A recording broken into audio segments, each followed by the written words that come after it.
Hello दोस्तों, तो आप सभी लोगों का यूनिक सेंटर में मोस्ट वेलकम। तो जैसा भाई आप लोगों की डिमांड थी कि सर आप क्या करो, हमारे को माइक्रो इकोनॉमिक्स के प्लस में जो स्टैट्स के होते हैं सारे के सारे जो चैप्टर्स होते हैं चैप्टर वाइज आप क्या करो इंपॉर्टेंट क्वेश्चंस बता दो या फिर हमें इंपॉर्टेंट टॉपिक्स बता दो कि बस हम उन्हीं क्वेश्चंस को याद करें, उन्हीं क्वेश्चंस की प्रैक्टिस करें ताकि हमारा जो मिड टर्म में होना उसमें आउट ऑफ 80 मार्क्स को हम क्या कवर कर ले। ठीक है, तो इसी चीज़ को ध्यान में रखते हुए क्या होता है कि मैंने अभी तक क्या होता है कि जो हमारा माइक्रो इकोनॉमिक्स का उसके 4 जो चैप्टर होते हैं स्टार्टिंग के फर्स्ट सेकंड थर्ड फोर्थ को मैंने उसको वीडियो ऑलरेडी अपलोडेड कर दिया। अगर आप में से ऐसा कोई स्टूडेंट है जो भाई हमारे चैनल पे फर्स्ट टाइम विजिट कर रहा है तो आप सभी लोग भाई मोस्ट वेलकम की चैनल पे आ गए। और जब चैनल पे आ गए बस एक बार वीडियो को लाइक कर दो, शेयर कर दो और चैनल को आप लोग सब्सक्राइब कर दीजिएगा। तो आज की हम वीडियो में बात करेंगे जो हमारा सबसे जो खूबसूरत चैप्टर जो होता है मतलब थ्योरी ऑफ डिमांड, मांग का सिद्धांत होता है। इसमें ऐसे देखें ऐसे कौन से 10 टॉपिक्स होते हैं जिसको हमें बहुत अच्छे से प्रिपेयर करना और यहाँ से जो क्वेश्चन आपका 8 से 9 नंबर का क्वेश्चन यहाँ से पेपर में बनेगा। बात समझ आ रही है? तो अब हम इसी चैप्टर की हम स्टार्टिंग करेंगे। तो सबसे पहले अगर बात करते हैं कि जो हमारा पहला जो क्वेश्चन होता है कह रहे मांग की अवधारणा दीजिए तथा इसके प्रकार लिखिए। आपको क्या क्लियर करना है कि मांग का मतलब क्या होता है, मांग की क्या परिभाषा होती है। ठीक है, मांग की डेफिनेशन देनी है और कह रहे कि जो मांग होती है वो कितने प्रकार की आती है। अब आप लोगों को सवाल होगा बहुत सारे बच्चों के कि सर आपने हमें इसका आंसर नहीं बता रहे हो। देखो भाई आप लोगों इसका आंसर मैंने ऑलरेडी करवा रखा है, आप जाके प्लेलिस्ट या फिर डिस्क्रिप्शन में आप चेकआउट करिए, वहाँ पर मैंने हर एक कंसेप्ट के हर एक चैप्टर को बहुत डिटेल के साथ कवर करवा रखे हैं। तो आपको इसको करना है कि बताना है कि मांग की डेफिनेशन देनी है और फिर उसके बाद क्या करना है इसके जो प्रकार होते हैं जैसे व्यक्तिगत मांग होता है, बाजार मांग या फिर सामूहिक मांग है तो उनकी डेफिनेशन दे दो। क्वेश्चन सेकंड देखो क्या कहते हैं, कह रहे मांग वक्र किसे कहते हैं तथा इसके प्रकार देखिए। ये भी डेफिनेशंस के लिए आपको याद रखना है। मांग वक्र का मतलब मैंने पढ़ाई रखा है। उसके बाद जो प्रकार होता है आपका व्यक्तिगत मांग वक्र होता है, दूसरा क्या होता है सामूहिक मांग वक्र होता है, बाजार मांग वक्र कह सकते हो। ठीक है, ये हो जाएगा। और उसके बाद अगर हम बात करते हैं यहाँ पर कि तीसरा जो क्वेश्चन होता है ये काफ़ी इंपॉर्टेंट आपका जो पूछा जाएगा 3 नंबर में आ सकता है, तो इसको ध्यान रखिए कितने मार्क्स का होगा।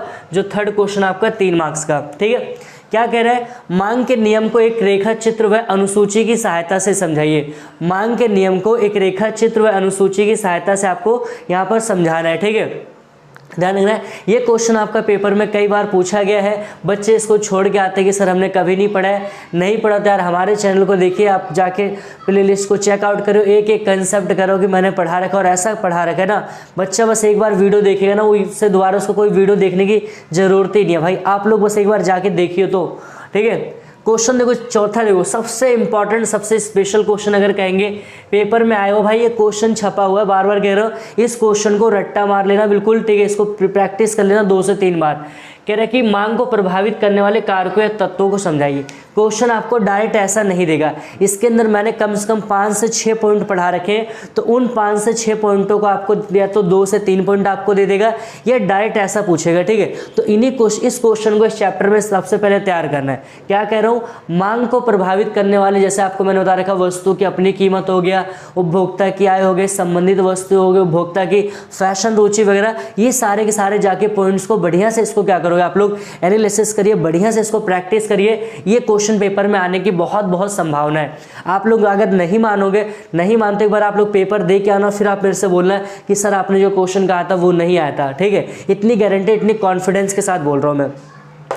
क्वेश्चन देखो हमारा ये कई बार क्वेश्चन बच्चों को इस क्वेश्चन ने कई बार परेशान किया है। ठीक है, अभी लास्ट टाइम पे अभी कुछ दिन पहले क्या था कि जो मेरा ऑफलाइन सेंटर है वहाँ पर भी मैंने बच्चों से टेस्ट लिया था। मैंने क्या था इस क्वेश्चन को उठा के डाल दिया था। ठीक है, और ऐसे क्वेश्चन जब मैंने पेपर में डाला टेस्ट के बच्चों का क्लास टेस्ट वगैरह थे तो वहाँ पर बच्चे इसको प्रॉपर आंसर नहीं लिख पाए और जो आंसर थे उनके बिल्कुल वाहियात आंसर थे, जो उठ पटांग के लिखे थे उसमें देखने में मतलब बड़ा वैसा लगा था यार बताओ अगर जरा सा हल्का क्वेश्चन डाइवर्ट कर देता है उसको हम नहीं कवर कर पाते। तो इस क्वेश्चन को भी आप थोड़ा सा ध्यान है, ये पेपर में आपको 2 तरह से क्वेश्चन पूछा आता है। पहला तो देखो नॉर्मली जो आएगा कि जब किसी वस्तु की कीमत गिरती है, जब किसी वस्तु की कीमत गिरती है तो उस वस्तु की मांग अधिक क्यों की आती है? ऑब्वियस सी बात है, नॉर्मली क्वेश्चन है। आपको क्या लगेगा भाई सस्ती होती होगी इसलिए लोग ज़्यादा खरीदेंगे, अच्छी लगने लगती होगी। नहीं, इसके जो आंसर आपके 4 पॉइंटों में आपको देना पड़ेगा। क्या कह रहा हूँ?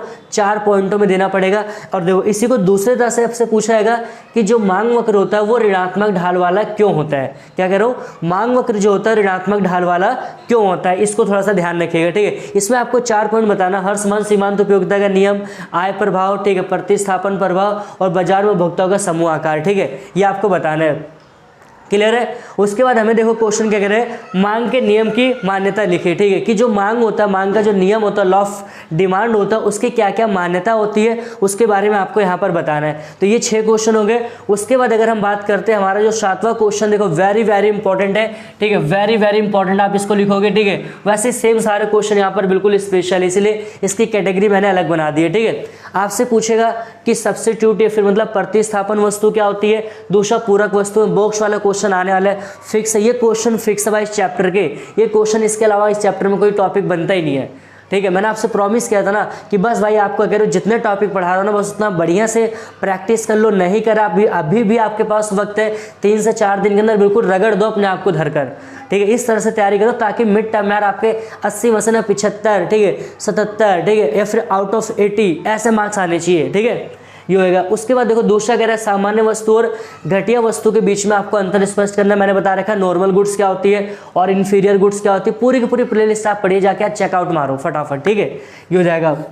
और देखो अगला क्वेश्चन आता है important question, most important question है, ठीक है, तो ध्यान रखना है इसको। कह रहा है कि मांग वक्र पर संचलन क्या होता है, ये आपको पता होना चाहिए, और मांग वक्र में खिसकाव क्या होता है, इसके बारे में आपको प्रॉपर जानकारी होनी चाहिए, ताकि ऐसा आप एग्जाम में जब बैठो तो इन क्वेश्चनों को पहले आपके सिलेक्टिव क्वेश्चन हो, इन क्वेश्चनों को पहले आप उतारना शुरू कर दो, ठीक है। और फिर उसी की तरह देखो एक क्वेश्चन हमारा जो उसी का रूप होता है, कह सकते हैं मांग वक्र में, क्योंकि इसी के संचलन के प्रकार होते हैं, पढ़ा रखा होगा मैंने, विस्तार और संकुचन होता है, तो वहीं से क्वेश्चन आपको जनरेट कर देगा।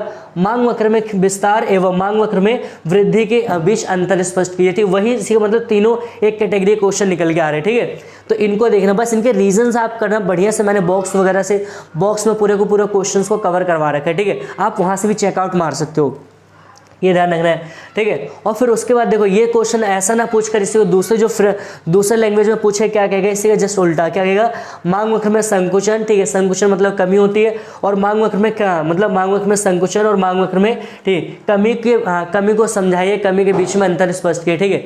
तो भाई ये क्या आते हैं हमारे जो चैप्टर 5 थे माइक्रो इकोनॉमिक्स के, उसके 10 ऐसे इंपॉर्टेंट क्वेश्चन ना, इससे बाहर कह रहे हो कि पेपर में आपके एक भी क्वेश्चन नहीं आएंगे, ठीक है। आपको क्या करना है, इस क्वेश्चन को उतारना है, इसको वीडियो 1 से 2 बार देखना है, और जाके जो आपने नोट्स वगैरह बनाए होंगे उस नोट्स को आपको बढ़िया से क्या करना है, तैयार करना, उसको रिवाइज मारना दबा के, जितना रिवीजन करोगे यार उतना आपके लिए क्या होगा, बहुत अच्छा रहेगा। क्यों? क्योंकि मेन जो टूल होता है ना, मेन जो हथियार होता है ना एग्जाम में तहलका मचाने के लिए ना, वो सबसे बड़ा क्या होता है, आपका रिवीजन और आपकी प्रैक्टिस, आपने कितना प्रैक्टिस किया था, ठीक है। और यार देखो आप लोग हमेशा एक चीज़ को मिस कर जाते हो ना, वीडियो को लाइक शेयर नहीं करते हो आप लोग। वीडियो को लाइक करो, शेयर करो, कमेंट करो, और यार ज़्यादा अगर आपके कोई डाउट्स होते हैं तो पूछिए कि सर हमारे को ये टॉपिक बताओ, ये टॉपिक कैसे क्या करें, ठीक है। तो मिलते हैं हमारे यहाँ पर नेक्स्ट चैप्टर में। तो thanks for watching this video.